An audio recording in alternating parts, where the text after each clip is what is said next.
Recipe with पायल या cooking चॅनलवर सर्वांचं खूप खूप मनापासून स्वागत आहे। आज इथे अतिशय चविष्ट सारण भरून भरली कारली करणार आहोत। कारली म्हटलं की लहानपासून ते मोठ्यापर्यंत सगळ्यांचीच तोंड ही वाकडी होतात, पण तुम्ही एकदा अशा स्वादिष्ट सारण भरून जर ही कारलं केली तर लहान मुलं सुद्धा बोट चाकून खातील, एवढे सुंदर हे बनून तयार होतात। एवढं सुंदर हे सारण बनवायला जेवढं सोपं आहे तेवढंच ते खायलाही खूप छान लागते।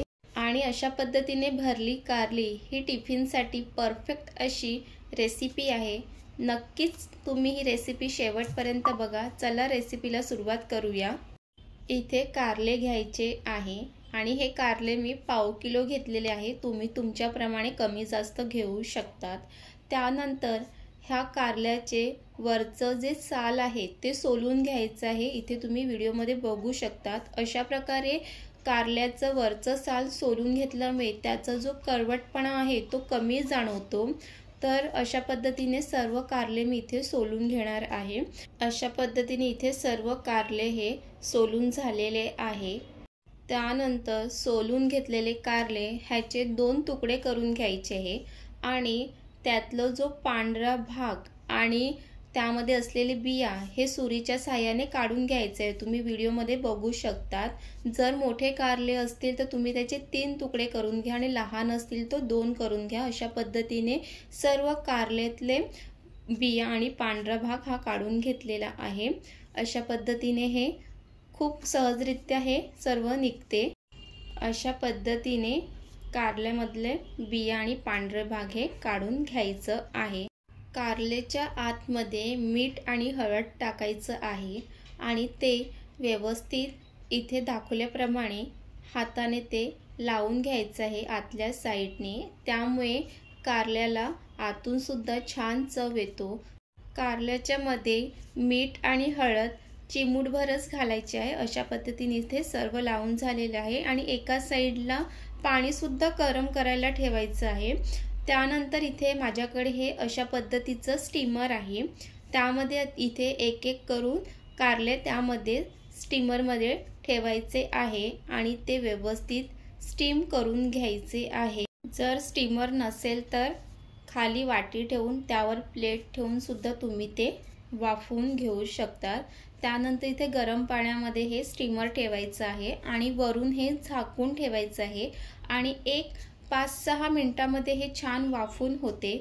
एका बाजूला सारण सुद्धा करून घ्यायचं आहे। इथे सारण करण्यासाठी लागणारे साहित्य: शेंगदाणे खिसून घेतलेला, खोबरं, लसूण, त्यासोबतच बडीशेप सुद्धा घ्यायचं आहे, कढीपत्ता, मिरची, काळी मिरी आणि दालचिनी घ्यायची आहे आणि हिरवी कोथिंबीर सुद्धा वाटणामध्ये टाकायचं आहे।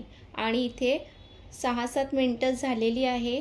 इथे कारले हे व्यवस्थित वाफून झालेले आहेत की नाही हे सुरीच्या साहाय्याने चेक करून घ्यायचे आहे आणि इथे कारले हे सर्व व्यवस्थित वाफून झालेले आहेत, इथे तुम्ही बघू शकतात। अशा पद्धतीने इथे सर्व कारले हे व्यवस्थित वाफून झालेले आहेत। त्यानंतर हे स्टीमरमधून काढून घ्यायचे आहे आणि कारले थंड करून घ्यायचे आहे। एका बाजूला तवा ठेवायचा आहे, त्यामध्ये तेल घालायचं आहे। तेल थोडंसंच घालायचं आहे, पूर्ण तव्यामध्ये तेल पसरून घ्यायचं आहे। सर्वात आधी शेंगदाणे तेलामध्ये भाजून घ्यायचे आहे व्यवस्थित। शेंगदाणे भाजत असताना गॅस मंद आचेवरच ठेवायचा आहे आणि शेंगदाणे व्यवस्थित भाजून झाल्यानंतर ते तव्याच्या एका साईडला अशा पद्धतीने करून घ्यायचं आहे। त्यानंतर त्यामध्ये खिसलेलं खोबरंसुद्धा त्यामध्ये भाजून घ्यायचं आहे आणि खोबरासुद्धा व्यवस्थित भाजून घ्यायचं आहे आणि खोबरासुद्धा भाजताना मंद आचेवरच गॅस ठेवायचा आहे। आणि थोडं खोबरं भाजून झाल्यानंतर त्यामध्ये लसूण, दालचिनी, काळी मिरी आणि कढीपत्तासुद्धा त्यासोबतच ते भाजून घ्यायचं आहे।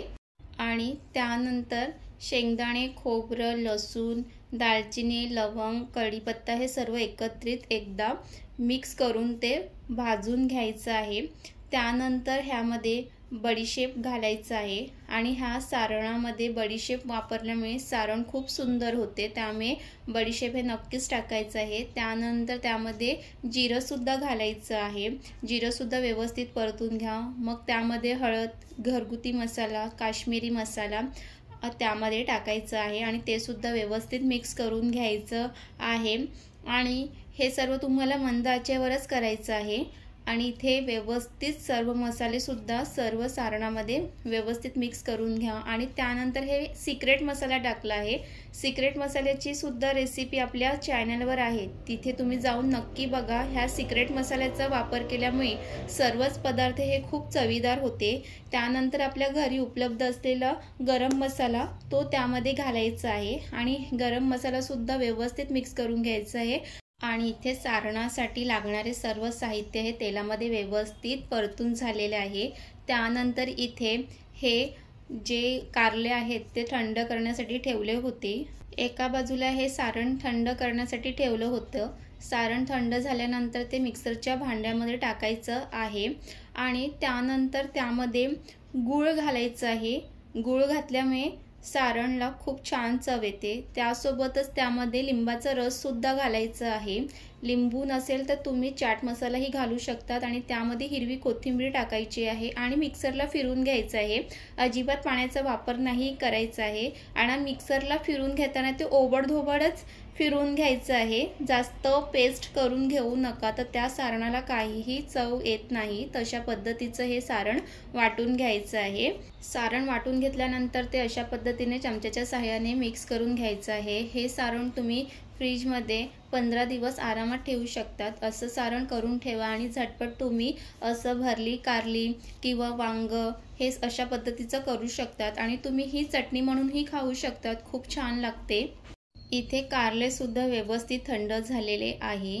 आता त्यानंतर एक एक करून कारल्यामध्ये हे करून घेतलेले सारण त्यामध्ये भरायचं आहे आणि इथे तुम्ही बघू शकतात की कशा पद्धतीने सारण हे भरून घ्यायचं आहे आणि हे सारण असं दाबून भरायचं आहे। आणि तुम्ही आतापर्यंत रेसिपी विथ पायल या चॅनलला सबस्क्राईब केलं नसेल तर नक्कीच सबस्क्राईब करा।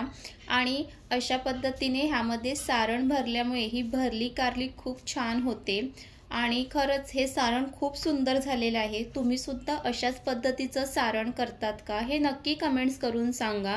सर्वच जण हे असं भरली कारलीचं किंवा भरलेलं वांग हे करताना वेगवेगळ्या पद्धतीने सारण करतात, पण एकदा तुम्ही अशा पद्धतीचं सारण करून बघा, खूप छान लागते। आणि ह्या कारल्याला सर्व जी चव आहे ती ह्या सारणामुळेच आहे। तर हे अशा पद्धतीचं सारण करून ठेवा आणि तुम्हाला जेव्हा कधी असं भरली कारली भरलेला वांग करायचं असेल तर झटपट हे तुम्ही करू शकतात। आणि इथे अशा पद्धतीने सर्व कारलेमध्ये सारण हे भरून झालेले आहे आणि तुम्ही इथे बघू शकतात की आताच एवढे हे कारले दिसायला सुंदर दिसत आहे, तर झाल्यावरती किती सुंदर हे लागणार आहे खायला। आणि कधीतरी तुम्हाला सकाळी खूप घाई असेल तर तुम्ही एक दिवस अगोदर रात्री अशा पद्धतीचं सारण हे कारलेमध्ये भरून फ्रीजमध्ये ठेवू शकतात आणि त्यानंतर ते तेलामध्ये तळून घेऊ शकतात। अशा पद्धतीने इथे थोडंसं सारण हे वाचून ठेवायचं आहे, कारण ते नंतर आपण वरून सुद्धा घालणार आहोत। त्यानंतर आपण ज्या तव्यामध्येच आपण सारण परतून घेतलं होतं तेच तवा मी इथे वापरलेला आहे। त्यानंतर त्यामध्ये तेल घालायचं आहे। तेल सुद्धा तव्यामध्ये पसरून घ्यायचं आहे। तेल व्यवस्थित गरम करून घ्यायचं आहे। तेल व्यवस्थित गरम करून घेतल्यानंतर त्यामध्ये एक एक करून त्यामध्ये हे कारले त्यामध्ये टाकायचं आहे आणि अशा पद्धतीने इथे सर्व कारले टाकून झालेले आहे। त्यानंतर झाकून त्याची 1-2 मिनिटासाठी वाफ काढून घ्यायची आहे आणि इथे 2 मिनिटं वाफ काढून झाल्यानंतर ते असं दुसऱ्या बाजूने पलटून घ्यायचं आहे। आणि आपण आधीच हे कारले वाफवून घेतले आहेत त्यामुळे ते पटकन होतात। अशा पद्धतीने परत एकदा आपण दुसऱ्या बाजूने पलटून घेतल्यानंतर परत 2 मिनिटासाठी एक वाफ काढून घ्यायची आहे आणि परत एकदा ते दुसऱ्या बाजूने असे पलटून घ्यायचं आहे। आणि इथे तुम्ही बघू शकतात की कारल्याला जे भरलेले जे सारण आहे ते बाहेर सुद्धा निघालेले नाहीये। तशा पद्धतीने दाबून लावल्यामुळे ते सारण व्यवस्थित मध्येच राहते आणि जे आपण वाचून ठेवलेलं सारण आहे ते असं वरून घालायचं आहे, त्यामुळे आपल्या भरली कारलीला खूप छान चव येते। सारण टाकून झाल्यानंतर ते सारण सुद्धा सर्व कारलेमध्ये मिक्स करून घ्यायचं आहे आणि इथे हे असं वरून सारण टाकल्यामुळे खूप छान लागते। आणि अशा पद्धतीचे जर तुम्ही कारले बनवले तर घरातले सगळेच खातील आणि इथे सारण टाकून झाल्यानंतर परत झाकून ना 2 मिनिटाचीच वाफ काढून घ्यायची आहे। अशा पद्धतीने वाफ काढून घेतल्यामुळे इथे तुम्ही बघू शकतात की कारल्याला खूप सुरेख असा रंग आलेला आहे। आणि खरं तर सांगू नये, हे बघूनच मला तोंडाला पाणी सुटलेलं आहे। तर तुम्ही सुद्धा अशा पद्धतीने जेव्हा कारले बनवतील तर तुमच्याही तोंडाला पाणी सुटेल आणि घरातल्या सगळ्याच लोकांना अशा पद्धतीने बनवलेली भरली कारली ही खावीशी वाटेल। तर नक्कीच अशा पद्धतीने एकदा बनवून बघा, घरातल्या लहान मुलांनाही खूप आवडेल, तुम्ही त्यांच्याही टिफिनमध्ये देऊ शकतात। आणि इथे बघा की सर्व कारलेमध्ये हे भरलेलं सारण किती छान दिसत आहे आणि वरून सुद्धा सारण घातलेलं आहे, त्यामुळे इथे हे भरली कारली हे बनून तयार झालेलं आहे।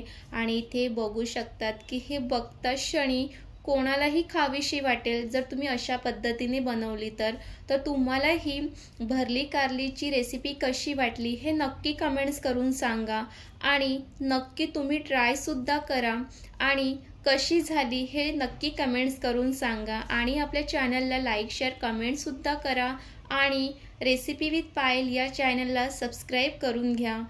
आणि भेटूया नेक्स्ट व्हिडिओमध्ये अशा छान रेसिपी सोबत।